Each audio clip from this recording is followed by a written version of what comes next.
One which is leather and red stitching to match the rest of the interior. Now there's a company out there that offers a package where they'll replace the driver's side airbag, the passenger side airbag, and they'll also retrim the dashboard for you, and it's around £3,500. The only issue with that is after sending them all the parts, it can take up to 6 weeks for them to refurbish the dashboard, and by then I would have forgot how the whole thing goes back in. So instead I'm going to go at this myself, and I'll explain why as I'm taking out this dashboard. This is going to be one hell of a journey.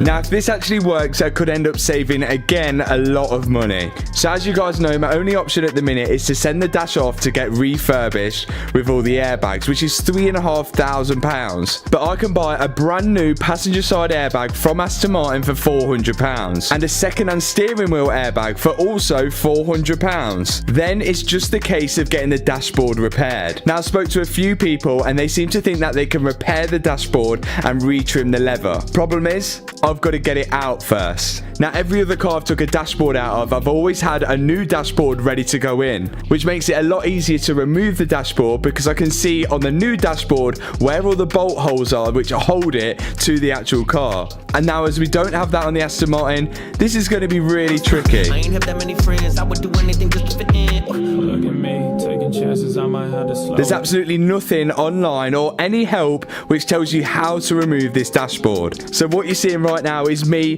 trying to figure it out as I go along, which is usually the case anyway. But when it's the case with £100,000 worth of car, I'm quite nervous to break anything in the process, and I'm also nervous to remember where everything goes when I put it back together again. Now my sort of first obstacle is to get the clock spring off and the stalk with the indicators and the wipers on, because there's no way a dashboard is coming out with them on. But I managed to figure that one out myself. The next step is the center console. I've got to remove this so I've got room to pull the dashboard out when I finally get all the bolts out from it. And all the bolts on this center console were completely hidden. They were so hard to find. Don't know what trims are held in by clips and what trims are bolted in. So I was being as careful as I possibly could. Why do you give me a hug?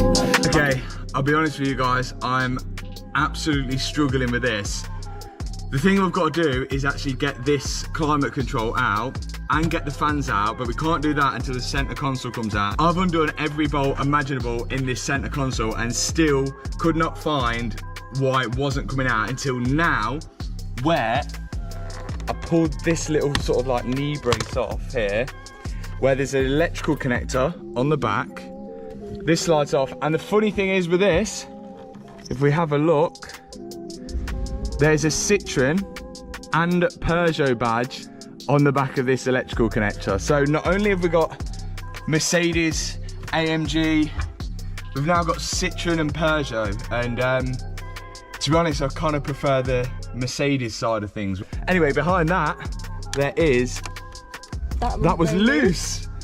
So that one was loose. Okay, we're blaming Citroen and Peugeot for that one. These are the last two bolts now to take the center console out.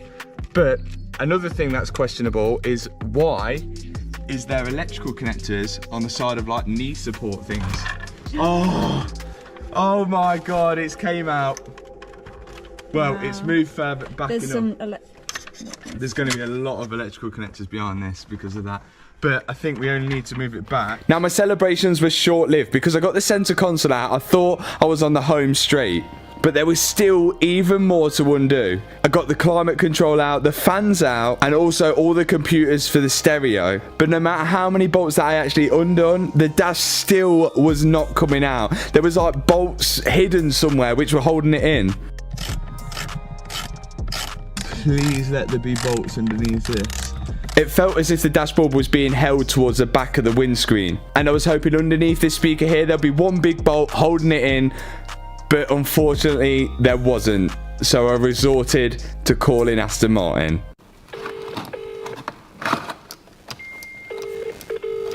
I am in the process of stripping the dash out at the moment, and I've got literally near enough everything out, but I just still can't seem to get the dash from the actual body of the car. It feels like something is bolted towards the windscreen side. What I do know is that we actually have a special tool to move dashes. Just give me a second. I'll speak hold on. One of the texts. Oh, legend. Thank you. Hold on a minute. So that was not what I wanted to hear. A special tool for removing a dashboard. Is this where I'm going wrong? Hello, mate. Hello. Right, so what I was just chatting to James about is he's saying the reason why it might be difficult is because when you have to remove the whole dash, it's really heavy. A couple of people even do. Oh, geez, so even all this like aluminium, like cast aluminium. Yeah, that's all part of it. Wow. That's why we have people for it. But it takes the burden off the weight. What? That is insane. Okay. Okay, so here's the thing. All signs are leading to that we have to take that full aluminium sort of mechanism out with the dashboard attached to it to get the dashboard out. And there's other news. Now, I've got money on that there was literally only going to be about a handful of people that have ever taken an Aston Martin Vantage 2019 dashboard out. There's probably a lot of people that have put one in, but never taken one out.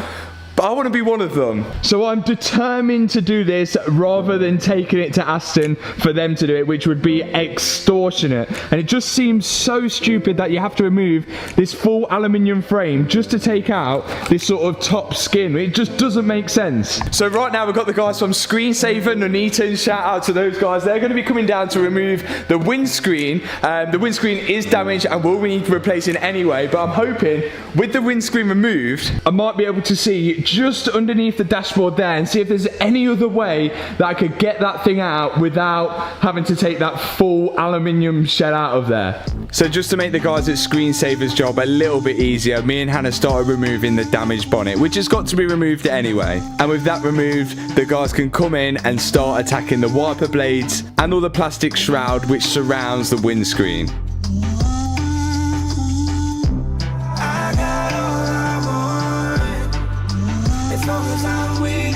They then use their special tool which breaks the windscreen seal with this sort of wire, and then after that they can lift the windscreen out to hopefully revealing some sort of easier way of getting the dashboard out. Right, the windscreen is out. Hasn't revealed any bolts, which makes it a little bit easier to remove the dashboard. No.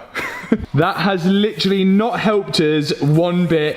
The only good side is that we've got a bit more light to work in there and a bit more room, but there is literally no bolt. Everything sits really flush against it, and I mean, it's not coming out. It is definitely all connected to that aluminium frame. Now, I think we've got two options here. Well, I hope we've got two options here. Now, this part of the dashboard right here, you can see it is all one piece, but the leather is sectioned off into almost two pieces. And the original plan is obviously to fix this part here and retrim it.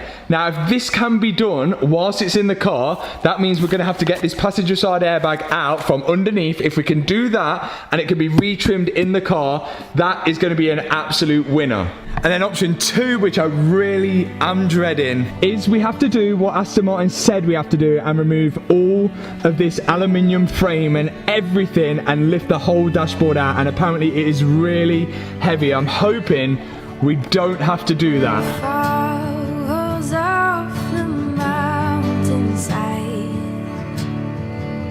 Not only that, Aston Martin use a dashboard crane to remove the dash, and we definitely don't have one of those. Now with the wheels on, you literally just wouldn't recognise this car as an Aston Martin. The front end is just completely gone, and I don't even know anymore. So far we've found AMG badges, Mercedes badges, Citroen and Peugeot badges, and I've also managed to fix stuff using Volvo parts. And that is all on an Aston Martin.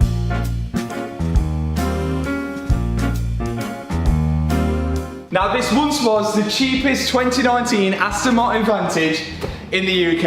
And actually, I can confirm that it still is. If we look at the Aston Martin Blackboard of Truth, we have only spent £307.99 repairing this thing so far. But that was until today.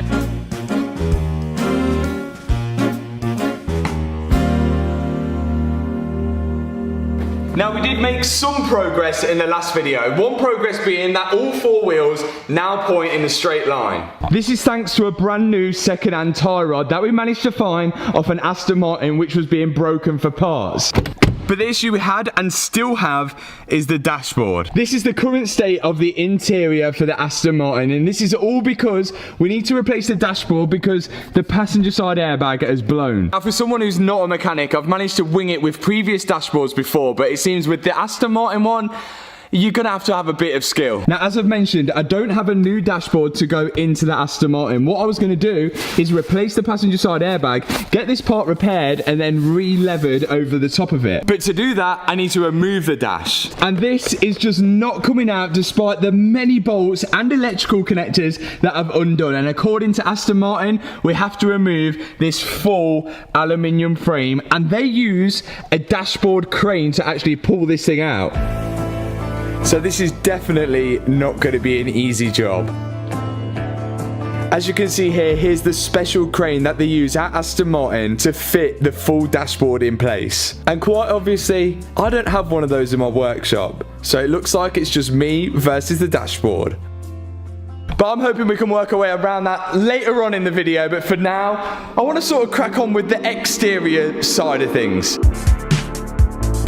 Now, there's still a lot of damaged parts on the front of the Aston Martin that we need to remove before we can start rebuilding the front end of it. Now, the Aston has sort of two arch linings. There's an inner carpet lining and then this outer fiberglass lining, which actually holds the headlights as well. Now, we managed to buy all of this as the old ones are damaged from Synetic with a sort of package deal.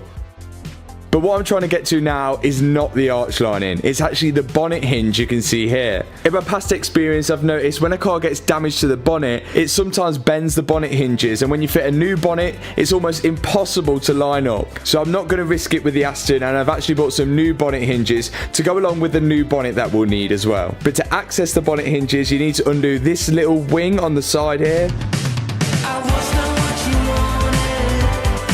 But now you can see I can access the bonnet hinge, which also has a lower hydraulic strut on as well, which was quite interesting. And that lower strut is for actually holding the door up when it's open.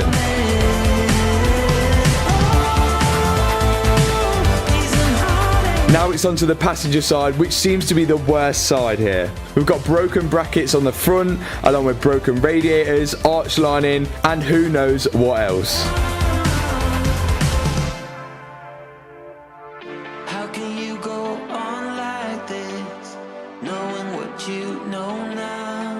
And here you can see that passenger side wing, which is just broken off on the top right hand corner. And when I first got the car, I didn't realize that this wing was two separate pieces. So that saves me replacing this whole wing because it's just a separate part. Now, maybe from watching my videos, you've got the itch to go out and buy a crash damaged car. Or maybe it's completely put you off buying a crash damaged car. Now, before we get onto the cosmetic side of things, we've still got a lot of mechanical side of things to cover. And right here is pretty much the full front end that we managed to grab from Synetic in the last video. Now, you can see the sort of Aston Martin is built in sections, and part of the section is missing. And if you remember from the first video where we picked up the car, the whole front end with the crash cans were all bent all over to one side. Now, this is what I mean by a crash can. So this sits on front of the chassis right there, and this is supposed to be like a crumple zone for when you're involved in an accident. Now, as this crash can is actually part of the structure of the car and it's sort of like a safety feature, Aston Martin won't sell it directly to the public. They will only sell this crash can or crash cans to an Aston Martin registered repair centre. So I've actually been really lucky to be able to grab the crash can here and a crash can there off a Aston Martin which had been broken for parts, because really they're going to be like gold dust. And it is really quite interesting to see how this all bolts together. It is really all in sections. You've got the front section from the crash cans forward, you've then got this section here which holds all the suspension, and then that bolts to this section right here which is the whole chassis, I assume. And the complexity of it doesn't stop there. There is loads of radiators and cooling which go on this Aston Martin, but let me explain that whilst I'm putting it together. Let's do this. So the only radiator or cooler that sort of stayed intact in the accident was this oil cooler just in front of the driver's side wheel. So that's the one thing I'm going to be keeping when swapping over the rest of this front end. Now attached to this front end that we're bolting on now is another radiator in front of the passenger side wheel well. Now yes, there are companies out there that can re-core radiators, so you can basically take your radiator to the repair shop and they'll re-core the center of it. But unfortunately, but not surprisingly, they couldn't do the Aston Martin ones. But lucky enough for me, I've managed to get hold of a full radiator pack, so it's not that much of an issue. So I'm now bolting up the old oil cooler onto the new front end, and there's a lot of other bolts to do up which mount the front end to the rest of the car as well.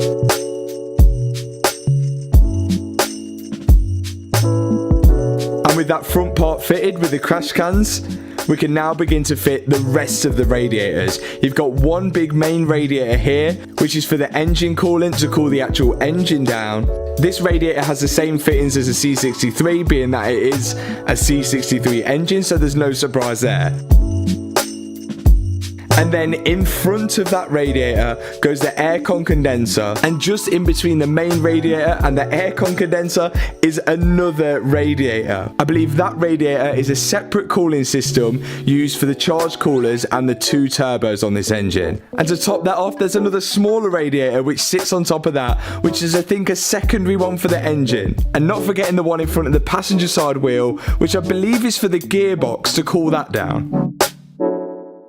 Okay, we're making progress now. I've had